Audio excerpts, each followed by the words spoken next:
English users of our network. Today we have an English-speaking event, as you have probably realized.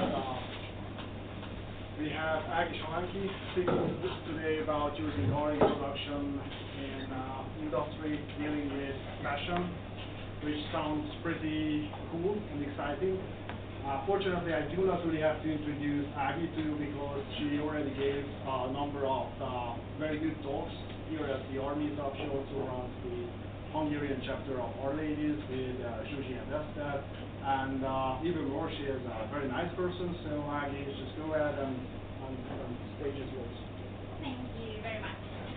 So, welcome everybody. My name is Ági Salánki, and I'm presenting today a slideshow which has the title Black and White Are in the Fashion Industry. And fashion industry because, as you have heard, I represent today the Secret Tools Partners, which is a data science startup here in Budapest solving fashion-related problems. And the black and white because, as you might also know, before joining SSP, I spent a decade in academia, and this kind of switch that finally I got into an environment where I'm not the only person who uses R. This kind of collaboration, this kind of force has a little bit fine-tuned my relationship with R. But still, R is my main tool to earn money, so I will focus on the bright side, obviously. So just to give you the context, I will talk a little bit about SSP, so the company stuff, then my exact role, my position here in the company, that's what doesn't a product analyst do in SSP, and obviously we are here at the Our Meetup, so I will talk about how we use R specifically within the organization. So, Secret Tools Partners. Secret Tools Partners is a tech company which produces solutions for fashion-related problems. This means we have lots of apparel retailers. We are integrated into their website, and we are providing services, products to help the customers actually to buy things. We focus on three bigger problem areas. The first is that usually you have no idea what to buy when you come to the site. I personally didn't understand this problem for quite far.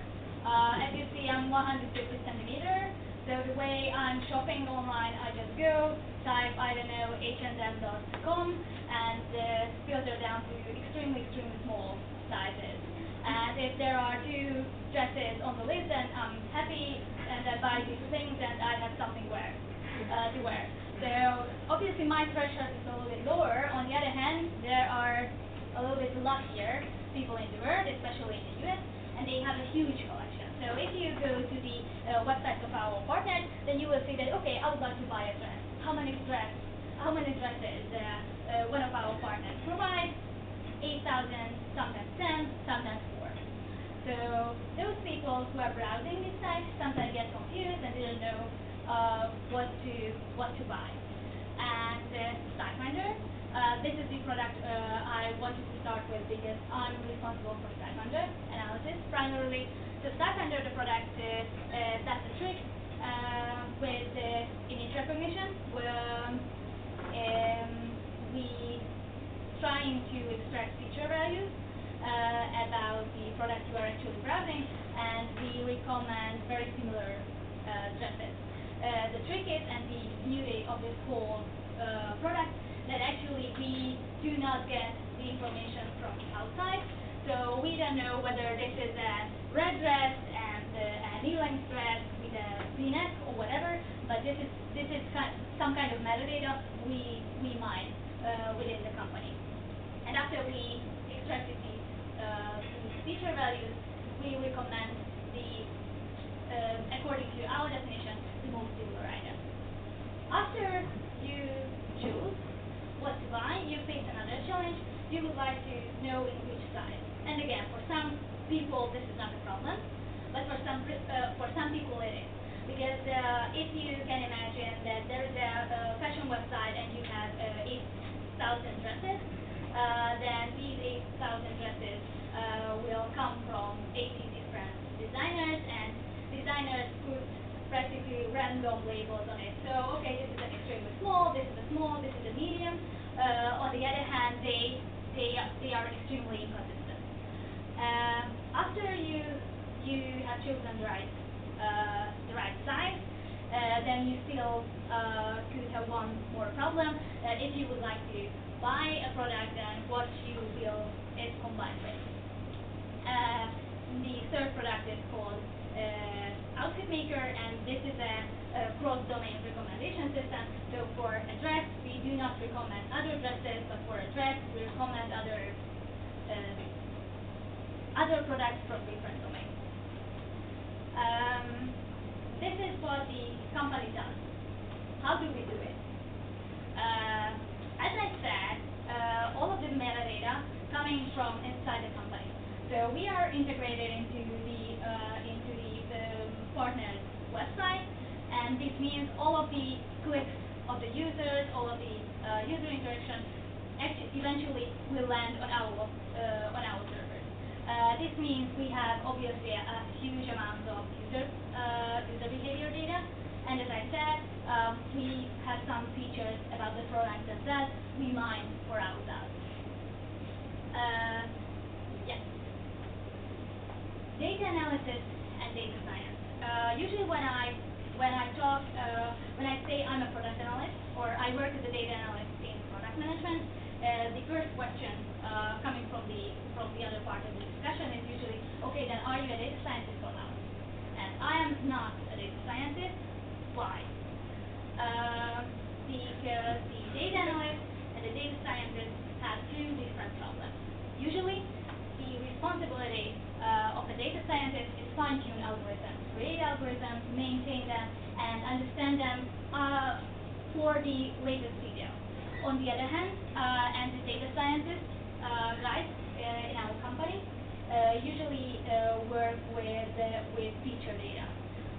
On the other hand, as I said, we store a lot of user behavior data, and we work with this one. Usually, the data scientist is responsible for the algorithm. The data analyst is responsible for the user behavior data.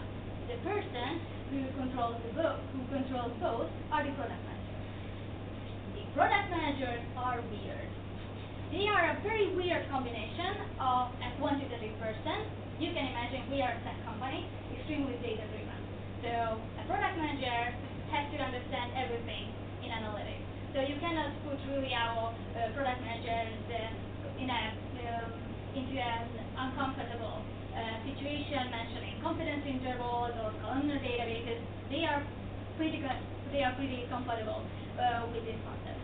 On the other hand, our product managers talk to fashion people, talk to designers, so obviously their aesthetic judgment has to be much better than the engineers. So usually, how do we work? The product manager comes and triggers a problem, saying, okay, I was just browsing one of the partner sites. Product managers do all the time this, and I found some mistake. This is the exact dress, or this is the exact product where I found it. On the other hand, I don't know what is the main code for this. And then the product analyst comes into the picture and says, okay, I would like to quantify the problem. So Claudia or Kira, they found it on a partner's website. What is the exact problem? How I can measure it? How many users are affected by this issue or by this product? So while the product managers are responsible for qualifying the problem, I'm responsible for quantifying the problem.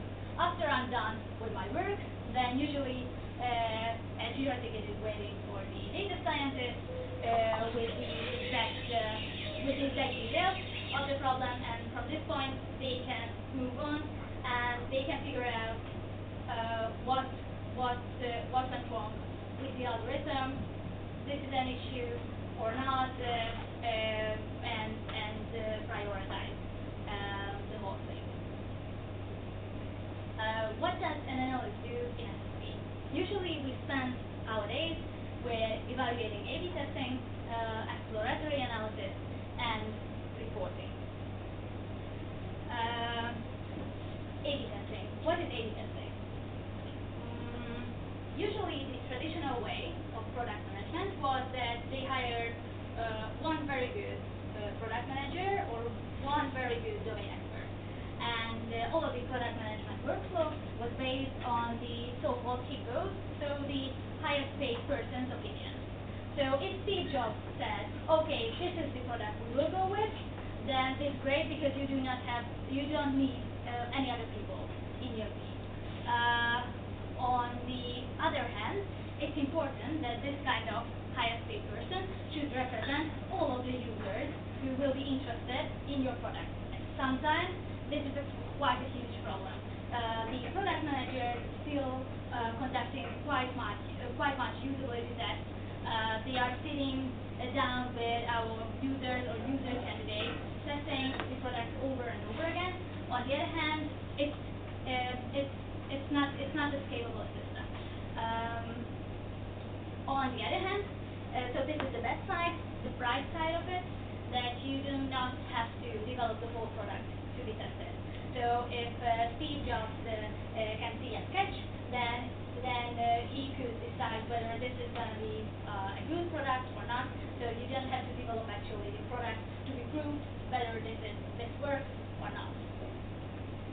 On the other hand, the whole A/B testing story originated from the large tech companies. All of the hipsters like Google or Microsoft, they figured it out that that instead of listening always to one single product manager, what if we test our product with actual users? So obviously you can imagine that you will need a lot more users to do this. But if you have quite many users, and in web analytics this is the case, obviously if you would like to build a building, then it's not a scalable system. You cannot build 5 different buildings. But in web analytics, in product management, in tech product management, usually this is the case that you will have a lot of users. And if you have a lot of users, then you can split them into 2 halves. And this means that there will be a control and there will be a test group. The control will see the original version of the product. The test group will see the better one or the improved one or that one which has a specific feature. And after you store every single bit from the user interaction, from the control and the test group, then you compare the two and get the conclusion. And you will go with the winner version. This is a game. You are not product managers, so obviously you don't have to get it right. On the other hand, I will show you a version A and a version B of the same product, and I will state the so-called overall evaluation criterion. So what we should focus on. We should focus on money, on clicks, on conversion, or whatever. So there is a version A and a version B, and you have to guess which one performs better in the current situation. This is example 1. This is a wine tasting site, and they have so-called wine of the day. This is a special sale, and the wine of the day, it has some label of it. It has some information. It has some detailed description. It has a video about it, and as you see, there is some recommendation. I'm not telling you which was the first one and which was the improved one. But if you would be product managers, then what do you think? Version A is better, and yes. And when I'm saying better, I ask which version generates more money, or is there any difference between version A and B? Version A is better, version B generates more money, or there is absolutely no difference in revenue.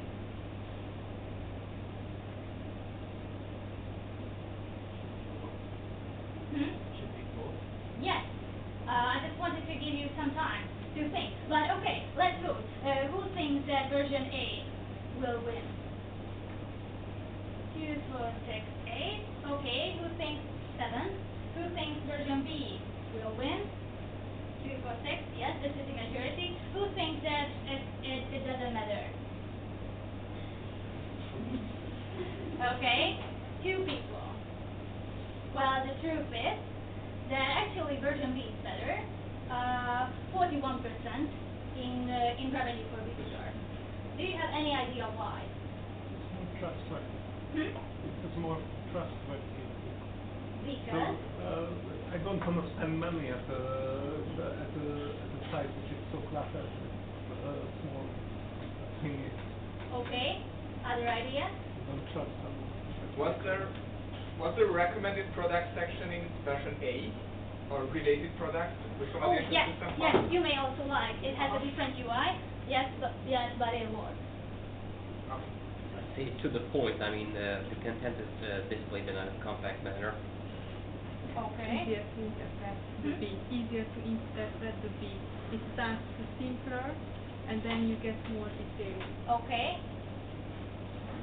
Yes, I'm looking at you. Yeah, Ethan. sorry, it's a bit late. So I think perceptually the right side is much better. Your eye is simply much more drawn to that I think buy button on the upper right corner. So not much clutter, and it draws your eye to here. Click here to buy. Okay. That's it. There is that little piece of red text, order in the next 3 hours. That gets the attention. Okay. I think that's because reviews are shown. Oh, nice one. And now I didn't recognize it. Any other ideas? So it turns out it targets a different population because all of the experts, if they have a look at the label and do not have the detailed description, they also from the label they recognize the brand and the size, and they can buy it. On the other hand, for this wine of the day, so for this cheap wine, not the experts are targeted, but those people who actually are just interested in purchasing a bottle of wine. Imre was the closest because they said they conducted a lot of usability tests and they said people hate the video, and somehow just the video was moved here, and people, I don't know, members, participants in the usability test, they said that somehow it was a little bit nicer, a little bit more elegant, it's a little bit simpler to consume the content. Okay. Second example. This I should go back. Just a question, do they also track your mouse pointer? There are techniques for that. Yes, and they did not, and I have no idea since when we have these kind of technologies. I know that this A/B test was conducted quite early, and when I say quite early, I mean between 20 years ago and 10 years ago. I didn't read anything about it. I don't know. They referred to manual usability tests or control group conversations. Okay. Version A, version B. The story is quite simple. Microsoft got confused and sad and upset that they are trying to increase their engagement with the search button, but they did not. So they told to the product managers being responsible for this particular area to test a couple of versions. So they tested version A, version B. The overall criterion is the higher engagement, which means in this case the number of clicks on the search button or on the little icon in the corner. So who thinks version A will get higher engagement? 6, 8, 10, 12, 13. Okay. Who thinks version B will engage more clicks? 4, 6, 8, 8, 10, not bad. Who thinks that it doesn't matter? And you are right. So, Microsoft reported this story 5 years ago, and they said that eventually they increased the engagement with the label or with the search button, but not modifying the UI of this particular area, but moving this kind of thing onto another position on the website. So the main conclusion from the story was that you can tell the product manager that, okay, do your magic and increase our engagement, but if the product manager is not responsible for the whole site, but only just for this little thing, then it's harder to move the needle. Absolutely no measurable impact. Yeah. And the last one. The overall criteria is again higher engagement, so number of clicks. You will see two versions of the Microsoft Office homepage from 2007. There are two red rectangles on both of them. If you click on one of these rectangles, then both of them will navigate you onto the same page when you can add the Office to cart and you can actually make a purchase. What did they measure? They measured how many clicks arrived from this area and this area all together, and this area and this area all together. So they summed up the two rectangles. Who thinks version 8 generated more clicks? 2, 4, 6, 8, 10. Okay. Who thinks version B will generate more clicks? 2, 4. Okay, the majority. Who thinks it doesn't matter at all? Okay. The solution is version B performed much worse. And the final question is why? Why does it happen that people click on these areas more frequently than on these areas? And I will have a little. They increased, version 8 was better in engagement, but in revenue, they were the same. Why? Might have to do with incentives. You know, why are they there? How determined are they to stay and make the purchase? Are they going to overcome barriers to buy? I don't know.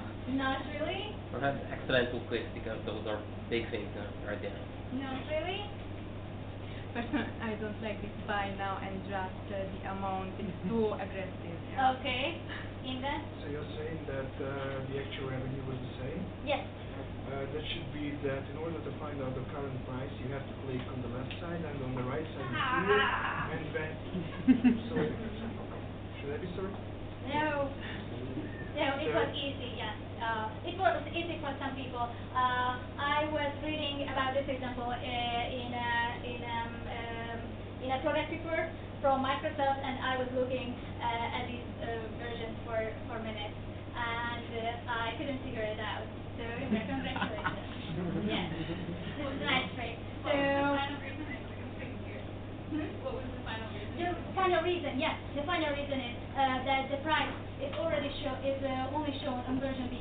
So people click more because people click more on version A because they don't see the price. Yes, and the main conclusion from it that Microsoft conducted this research, this A/B test, 10 years ago, and we just had something similar in SAP as well. So I guess this is just, I don't know, lessons learned for each company. What do you usually test? What to test? What do A/B test? Yes, this will be the question. Usually people test the UI. This is obvious, we just talked about it. Algorithms, algorithmic changes. What if I would like to create a new ranking algorithm? What if I would like to modify a little bit my recommendation system? This will not have a UI change, but an algorithmic change in the background. infrastructure. The first infrastructure A/B tests were conducted by Google because they said that, okay, we have an infrastructure, and this kind of infrastructure can provide an average of 1 second of delay on the Google search page. On the other hand, we came up with a couple of ideas and created a new infrastructure, and on average, this new infrastructure could decrease the average delay to 800 milliseconds.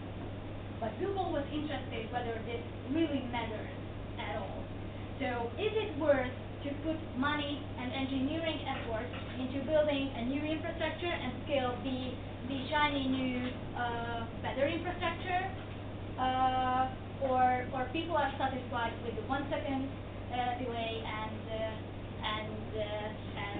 things are good as they are. So the infrastructure testing was started by Google, and of course all of the bigger companies like Microsoft or Amazon. This is practically a tradition on these places now. A/B tests. What are good at A/B tests? What are bad? I'll start with the dark side. So as you see, you need a lot of users. And if you work in tech and you have a web application, then this is something which is easy. If you don't work in tech or you don't have many users, then this is hard to do. Some development is needed for the test. At least some minimum viable product or some simplified version of the product should have been developed at the time when you show it to users. What is good? It is scalable. So if you create an A/B testing infrastructure for the first A/B testing test, then you can use the exact same infrastructure for the second one. The product managers don't have to suffer themselves through 1 million usability tests, only 500, and then you can start testing. Statistical approaches. When starting A/B tests, people realized that they use the exact same statistical methodology, which had 20 years of history in drug testing. So practically the theoretical basics of the statistical background for A/B testing are widely known, and actually it is taught at my university as well. So I figured it out later when I joined the company that actually I learned about A/B testing at the university. This was just a little bit in a different form, and I didn't realize that I'm learning about A/B testing right now. The dark side, cultural challenges. Product managers, up to a point, they were wrong or they were right. And somehow the role or the position or the responsibility of the product manager has changed through time, because they have to get used to the fact that they are brainstorming, they are generating ideas, but actually users are the people who decide whether it was right or wrong. And even Microsoft and Google reported that this is a 5-year or 6-year. It takes five or 6 years to get to the point when the product managers do not get personal, whether their ideas win or lose the A/B test. And usually you lose. Even for Microsoft, for Facebook, or for yes, there is Microsoft, the Google, and the Netflix example here. They all report that in 80% of the time, you are wrong. So you can generate ideas, but most of them will move the needle a little bit, but they won't move the needle as much that you could say that, okay, version B, I'm sure that version B is better for version A, or majority of the people like version B better than version A. What I was just telling you, these are the textbook examples, and this is practically the theoretical part of A/B testing. On the other hand, quite soon people face challenges. For example, in theory, A/B testing is about 50-50 split. In reality, you never do this. So if you open a textbook, an A/B testing textbook, on page 2, they will say A/B testing is about splitting your whole population into 2 halves. And if you go to the page 4, they will say that men do not dare to halt your population. Why? Because if you have a new idea and you are not sure, you are not certain that this will work, then you can ruin your business. So please start in small proportions. Timing, novelty effect. As I said, 50% of the people will say the old version, the original version, which people get used to. 50% of the people will get something new and shiny. If they like this first version better, the original version better, they will say for the second one that, oh no, I have to change again. Or they will say, oh, new shiny things, I have to click around. So all of the effects you see in the first or in the first 1 and 2 weeks, this is actually not a signal, this is just an novelty effect. What to split? Again, split the population into 2 halves. What if I'm in the control group, but my boyfriend sitting next to me is in the test group?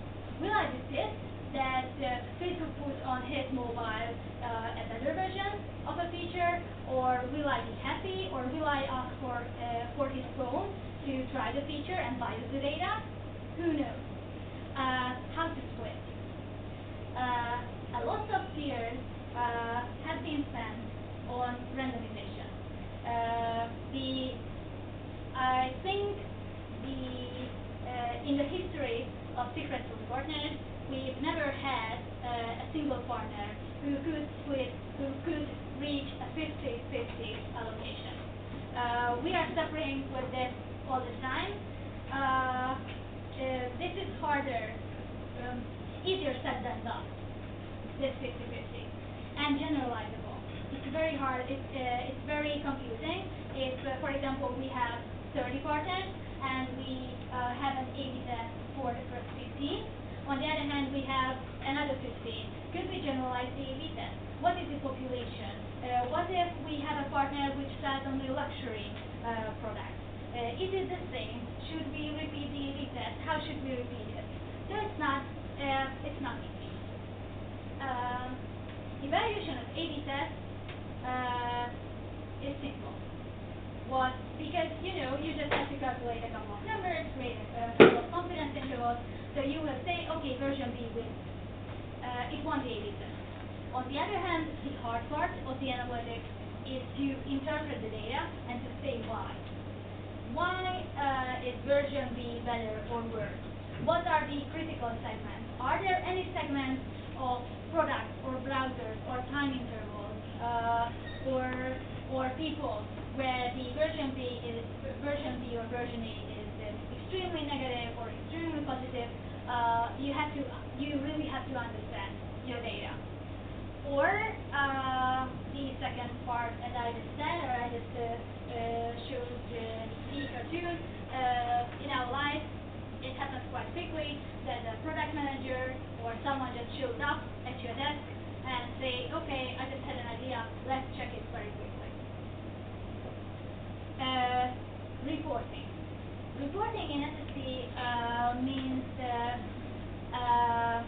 either internal report or external report. The internal report usually could contain the quite detailed evaluation of an A/B test, or this is just the result of an investigation you conducted, or it contains dashboards and alerts. The external customer-facing reporting is a different style. It is usually done by the account management department. Just to give you an idea, this is the detailed internal report, and this is the external report, which will be sent to the customer. So obviously, and we are responsible for the first one. And this is the main part of this presentation: how R comes into the picture, or what do we do with R in SSP. As I said, there are 4 main areas we work with as a product analyst: evaluation of A/B tests, exploratory analysis, internal and external reporting.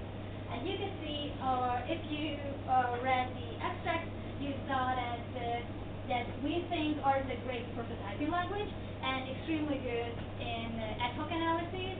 On the other hand, everything which is customer facing, well, might be not the best choice for this. So where R helps us and helps us a lot are the exploratory analysis part and the internal reporting. Exploratory analysis. Usually, if you talk to other product analysts from different companies, then they say that the product analyst sees a SQL client and an Excel. I write the SQL code, I run it on our databases, and I copy and paste the results into an Excel sheet, and I will visualize it, I will dive a little bit deeper. When R came into the picture, let's imagine a scenario when we would like to look at the similarity matrix of the product. As I said, every single product has a feature value vector eventually, and we calculate distances, similarity measurements between the products. What if I would like to look at the similarity matrix? It's easy. First, I'm interested in the product tuples. So I'm interested in product A from product B. The distance between product A and product B is 0.2. Then I would like to transform it into a matrix, and I would like to visualize it as a heat map because I like heat maps. If I'm very advanced, then I'm trying to reorder the rows and the columns of the heat map, so I will do some clustering. And R is just perfect for this. The R PostgreSQL is, I think, the mostly used R package in SSP because all of the user behavior data is stored in Redshift, so we need a PostgreSQL wrapper for this. The transformation into a matrix can be easily done by tidier functions, and the clustering and the visualization is quite obvious. What I want to say is that first, Redshift even makes pivoting complicated. As an analyst with, I don't know, 5 years of time-wheel experience or off experience, I get used to the fact that actually it's quite easy to transform, to switch between long and wide data formats. This is easy peasy. This is the first function you learn when you learn R, or after the ggplot, this is the first function you learn in R. On the other hand, and in SQL, obviously pivoting exists, but Redshift doesn't support it. So actually, pivoting or changing between these two types of data sets should be very easy for an analyst, but still, we have to leave all of our SQL code and come to R. The second one, I think built-in visualization functions or features both in Excel, in Google Spreadsheet, in the commerce analytics of spreadsheet software get better and better. On the other hand, there are some advanced visualization features, for example, staging, which can be hardly done in other software. And I will get to this point a little bit later. Please know that I didn't leave R through this process. And I think this is what makes R extremely powerful and useful for product analysts, that both the machine learning, both the data extraction, the data transformation, the machine learning, and the visualization part happens at the same time. What if I am tired after the product similarity matrix, and I would like to see how this similarity matrix changed over time. This is again an easy task in R because again we would like to extract some data from our Redshift database and then create a dynamic network data frame and then visualize how the graph changes. And again, this is 3 very specific subsets, but I'm happy because all of them can be done in R. Usually, R is not used for exploring raw data. You can imagine if we store every single click of 50 million users, then there is no way that I could touch raw data with R. So usually some pre-aggregation of the data happens in SQL, and then we pull the aggregated data into the memory. On the other hand, practically everything after data aggregation happens in R. What if the data science guy shows up and say that, okay, I really would like to test a threshold in the algorithm and would like to conduct a post-mortem analysis. So this is what our users saw so far, but I would like to move a threshold and see that what is the percentage of users who this feature could have affected. What is the proportion of users who could be affected by this feature or by this threshold modification? And then most probably all of you who are here today know what is the obvious answer for this. You would like to get web app which has a slider on it, and if you are moving the slider, then something will happen with the chart. This is just a textbook example for Shiny, where you again get the data, create a Shiny up with a slider, run the simulation with the excellent data transformation tool, and after you run the simulation, you will visualize the data, for example, the Q distribution. What was surprising to me, and this wasn't my idea, this was actually there in the company when I arrived, that we use this kind of web-based interactive applications quite a lot for training data generation. So imagine that the R&D people sit down, create a Shiny app. The Shiny app has a couple of images next to each other, and they will say that, okay, this is a dark red or a light red or whatever. And the tester, the QA person, the marketing intern, or whoever evaluates this feature, they will click buttons or create text box or whatever. This is simple enough, and it has the advantage that the R&D people, the R&D team controls everything about the experiment, and obviously for the product managers or marketing interns, it's easier to click on a web interface than to go to the Google Drive folder and open 4 different images right after each other. Reporting. Again, scenarios. What if the product manager shows at your desk and says that, okay, I'm satisfied with our coverage. Coverage means the percentage of products in a population or in a segment which we support. So you can imagine that we need some conditions to be met to support a product. This means we categorize the product as address. We have to extract the feature values and so on and so on. After everything is done, the product is considered to be supported. We are continuously increasing our coverage, so this proportion of supported products, supported addresses, but sometimes some advanced, I don't know where it is, requests from product managers come. For example, I'm not interested in the general coverage, but I'm interested in the coverage on the first page, on the first feature page. And you can see that this is quite a complicated task, or it's a little bit more complex example than I stated before, because it contains some web scraping, some real-time web scraping, because I'm really interested that if a random user goes to bloomingdale's.com and say that, okay, I would like to get the top 100 most popular products, then how many of them will be supported by our product? If I get the product IDs, or I get the URL where I can get the product IDs, then I will check the featured products in our databases.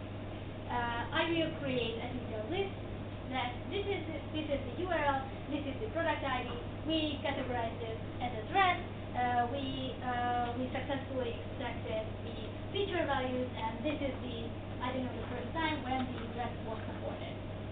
And if you are very good, then you create a list and upload it immediately to the cloud in a Google spreadsheet. If you are even more pro, then you create an alert for the product manager. The data is under your hand, under your hands, so you can say that, okay, what is the coverage rate? If it's between 50%, then a mail should be sent to the product manager with this particular content. And the beauty of this example that you still don't have to read R, because thank to God and Headley Weekend, the RBAS package is quite easy to use. There is again some data extraction. Jen and Brian created Google Sheets package, which again makes it easy to upload and modify spreadsheets in the cloud. And there is a mailer package, so if you would like to, then you can even send a mail within R. And if you would like to bring home any conclusion from this talk, then this is it. Then actually R is not the first language which came into your mind when you are talking about web scraping or talking about sending emails. On the other hand, R is a perfect combination language because it has a quite rich feature set. Personal side note. I do not write production-ready R code. I've never done it. On the other hand, R&D people do. And I think the company is 6-year-old, and still we are sticking with the R code this R&D people wrote, I don't know, 4 years ago or 3 years ago, and maybe this is the time when the scalability is a little bit low, so this is the time when we started considering that maybe R is not the best language for this. On the other hand, with the speed of the language, we didn't have any problem so far. The second, I was a first-year master student sitting in that corner when Daru together on the third or on the fourth meetup. He was sitting here. He was talking about how to create R packages. And Gabor said that it is worth to create packages for your frequently used functions, even in the case when you do not want to publish your code or your functions in CRM. And I didn't really understand the concept because Gabor said that this way you can reuse things. And I was a master student with a bachelor computer engineering degree in my pocket, and I was wondering whether does this man know what copy and paste is for? Because copying and pasting code, it is easy, and creating packages is not. On the other hand, if you get into an environment when you have to collaborate and communicate with your code, then you cannot do that. You are just copying and pasting code whatever you want. R versus C++. I couldn't find the video. I remember that the speaker was one of the deployer guys, so either Francois or Wickham, but the example they used was quite simple for why it is good to code in R. They said for C++, you are coding for 1 day, and then your code is finished in a second. And this is the beauty in C++. The beauty of R is that you create your code for a couple of hours, and then you go and get some coffee, and when you get back to your desk, then the results are actually there. So this kind of iterative way of implementing things, this kind of quick analysis, you can imagine what's going on in a startup, changing priorities, tasks coming up and going down, and so on and so on. And for these kind of ad hoc quick investigations, the R is just ideal. So I don't know, I guess you know it better. How many of you use R in a startup? But I think for a startup, R is just the greatest language ever. The fourth one. I have an engineering degree. I have a couple of friends who have just started coding in R, and those people who have a computer science or computer engineering degree, they are always complaining about R. it doesn't have any logic, it's not systematic, and so on and so on. And I always thought that this is really just pure complaining, because R is extremely logical and it's so easy to read someone else's code. And this is the first time that I really have to read someone else's code in the company, and developers are right. It's not something which is easy. Obviously, SSP's R&D team doesn't make it easier. When I joined the company and created my first package, and I asked Gyurcsi Stabu, who was the member of the R&D team that time, and I asked her where our side guide is. Gyurcsi literally couldn't stop laughing. That, oh my God, Ági, have you ever met R&D people? We absolutely don't have a side guide, but we came up with a side guide. We copied some URL from the internet, I don't know, I guess the first or the second Google result, and we with Gyurcsi use this one and nobody else in the company. So we have our own obstacles. Why am I talking about all of these things, how we use R and what does an analyst do in SSP and what SSP is? We, in the company, reached a point when, thank God, lots of interesting projects and work and interesting challenges and jobs pour in to the company, and we have more work and less analysts, which would be ideal. So before we all are getting crazy under the huge pressure, we decided lately that we would like to expand our data team, not only data engineers, because we are always looking for engineers, but data analysts and data scientists as well. And if you go to the workable link of SSG and see what kind of position descriptions we have, then you will see that usually we're saying that for an analyst you have to know 4 things. First, you should know the basics of data analysis, what data cleaning is, what data visualization is, what kind of data types you have, and so on. And the second one, you should have some coding knowledge. It doesn't hurt. The third one, if you are interested in machine learning or AI, it is even better. And if you are able to communicate with product managers, then you are our man. And I know that usually the second bullet point is the tough one. That okay, I contacted a lot of analysts, and I'm a very good communicator. On the other hand, I do not have coding experience. And all of you came today here. You have, and you have our knowledge, and this is useful in our work.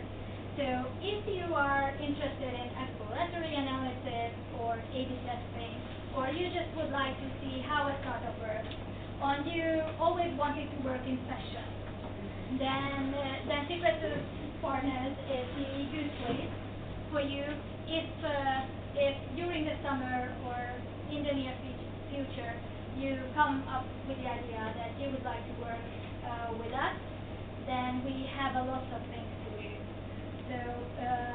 So please come and please bring your R knowledge, because it is extremely valuable in the company.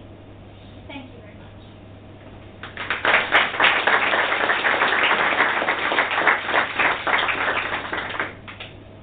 Questions?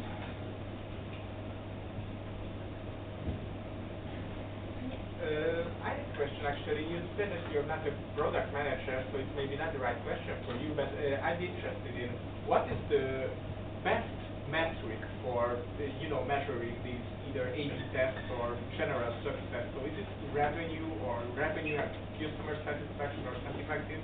I have an answer, my personal answer for it, but in the corner, my product manager is sitting. So I'm looking at you. Please let me introduce Claudia Rigger, the VP of Product Management in SSP. So Claudia, I'm looking at you. Would you like to answer this question, or would you like to let me? We can both answer. Okay. Okay. So from the analytics point of view. This kind of overall evaluation criteria, they vary among partners and among situations. Usually when you have a very new product and it is very immature, then usually you go for the clicks. Because, okay, do really people like it? Are they trying to interact with it? Are they interested enough? So for the first phase, I think we always focus on engagement. For the second one, it is either conversion rate. So could we push people into buy something what otherwise people didn't want to buy, or revenue per visitor. So do they buy more? Do they buy more expensive? Do they buy more products? I mean, in number of purchase products. It depends. What you go for. From the statistical point of view, usually conversion rate is easier to the statistical significance for the conversion rate is easier to reach.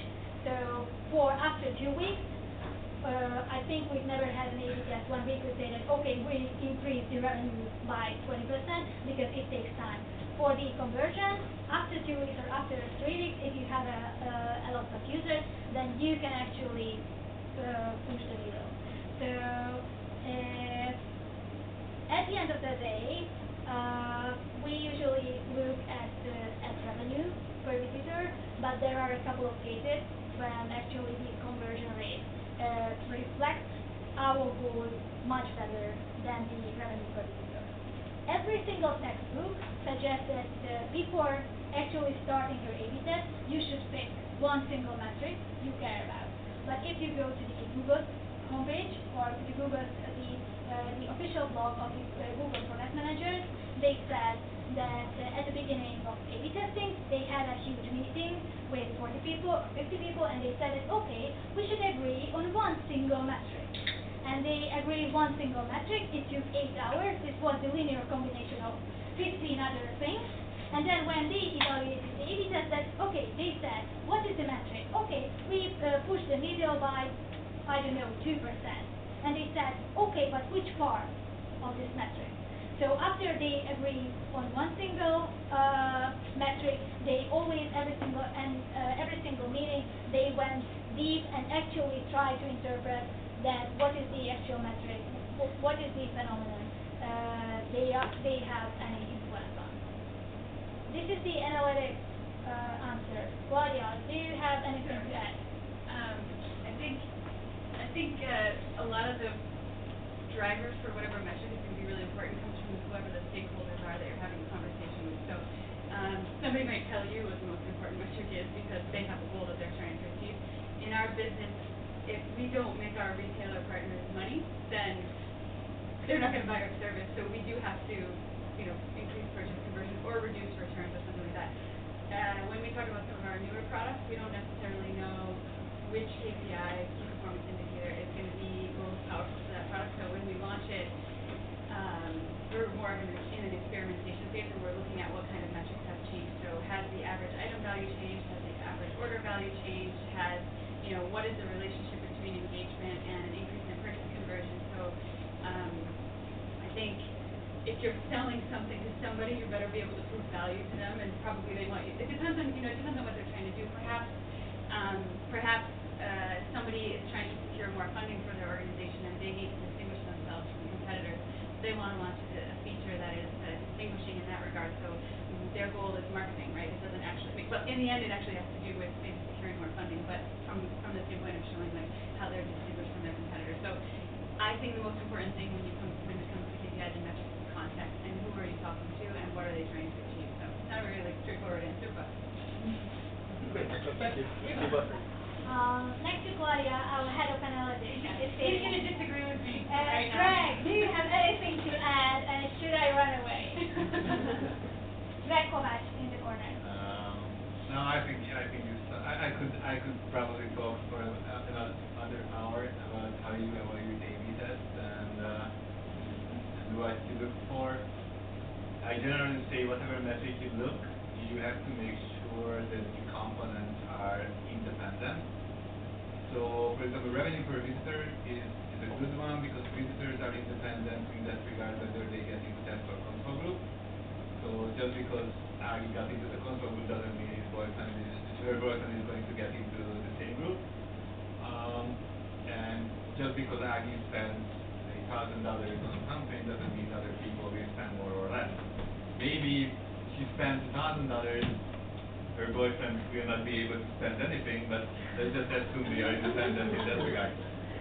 Conversion is the same. Just because one person bought something, it doesn't mean another person will or will not buy.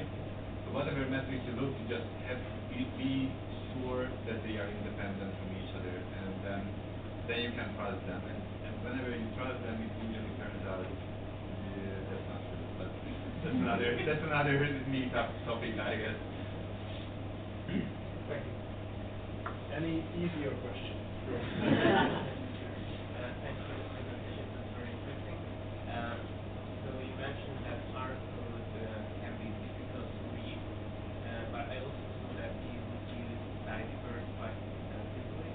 So do you still think that R code is difficult to read because by using pipes and diverse tools, I think it's quite. I mean, it's not really easy stuff.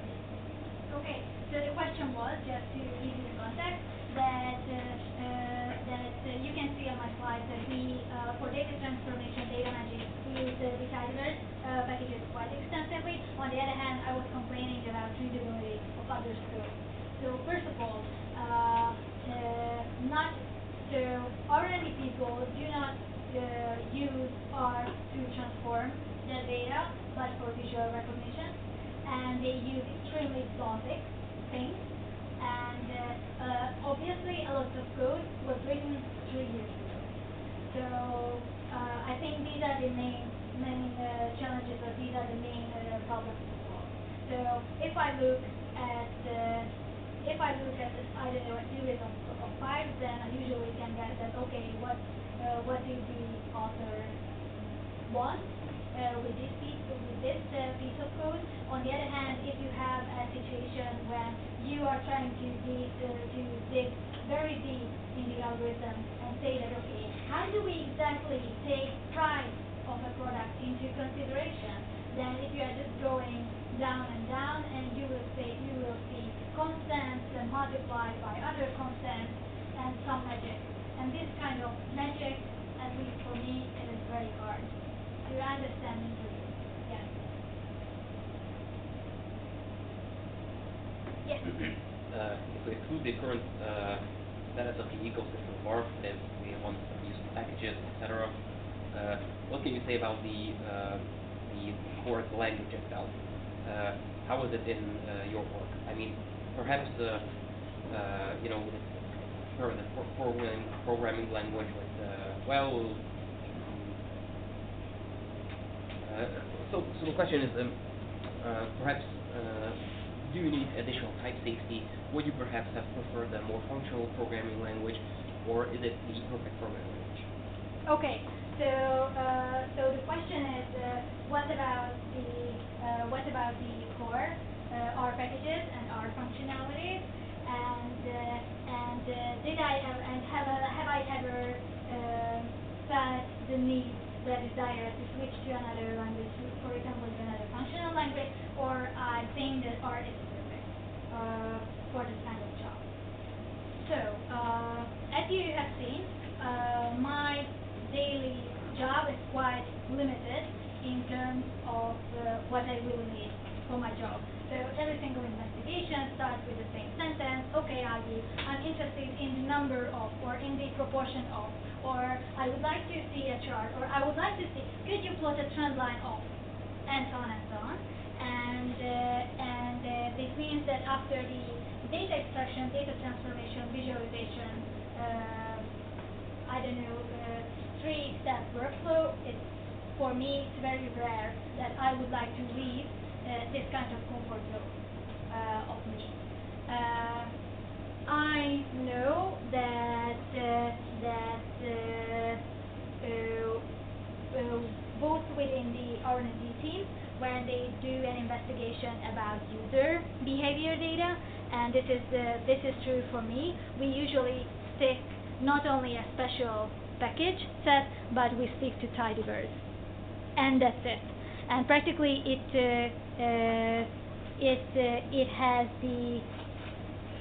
has enough features for us, or enough functions for us. I think the language, or a programming language, is a great tool set for your daily job to do what you want to do. On the other hand, it is also a communication language. So if I work with the R&D team, then I prefer coding in R, because this is what they understand. If I would like to show my results to a developer, then I will switch my environment and I will code it down into Python, because developers are afraid of R and they prefer Python. So I think this is how we use R, or this is my personal side note about the R usage. Okay, so for example, no one complained about type safety and error? Never used, never needed, or maybe I needed, but I didn't recognize that I needed. Yes. Last question. Why developers don't like R? Once again, the question. If I understood well, you mentioned that the developers don't like R, they prefer Python. Why? Yes. Okay. Okay. Yes. So the question was that I said that R&D people prefer R and developers prefer Python, and why is this?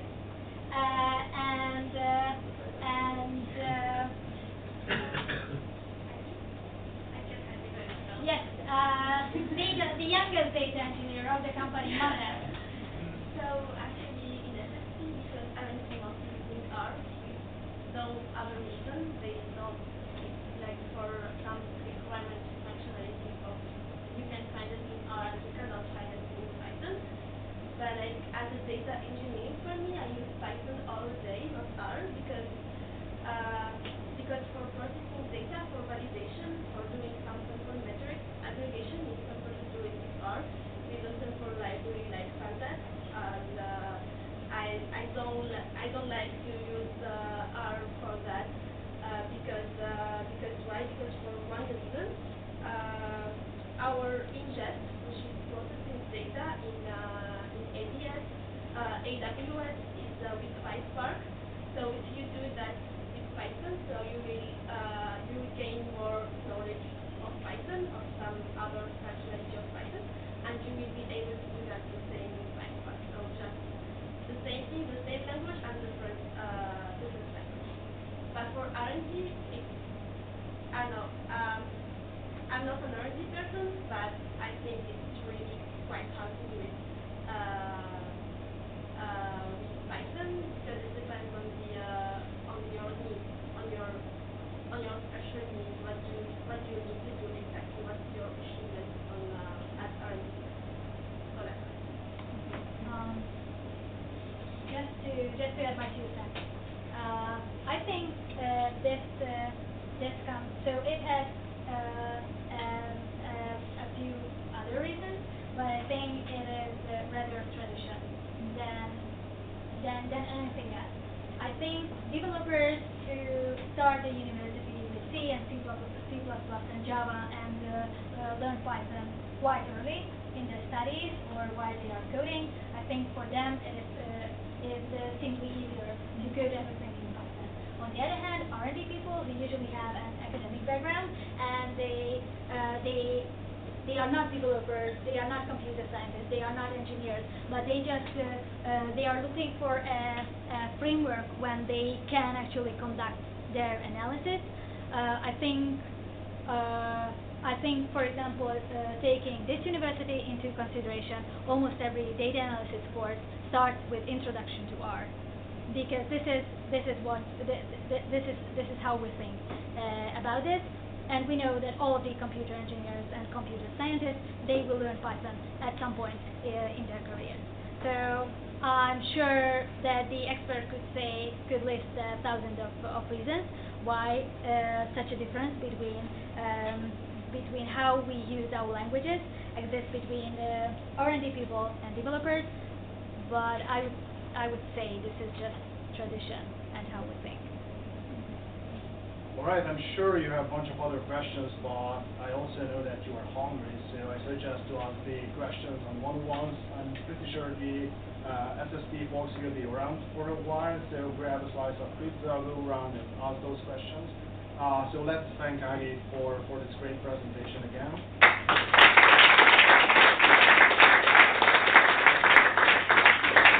And one thing, so usually, at least when we don't forget, our community tries to give like a t-shirt to the speaker, and this time it was extremely difficult. I mean, you are working in fashion industry. T-shirt is kind of hard, but this is a pretty bright color, so I guess it will work fine. It has an I Heart logo on it, so please enjoy. And thank you very much. And thanks for VMF for the menu and SSP for sponsoring the pizza. In the back you can find pizza, beer, soft drinks. Enjoy. Thank you very much for your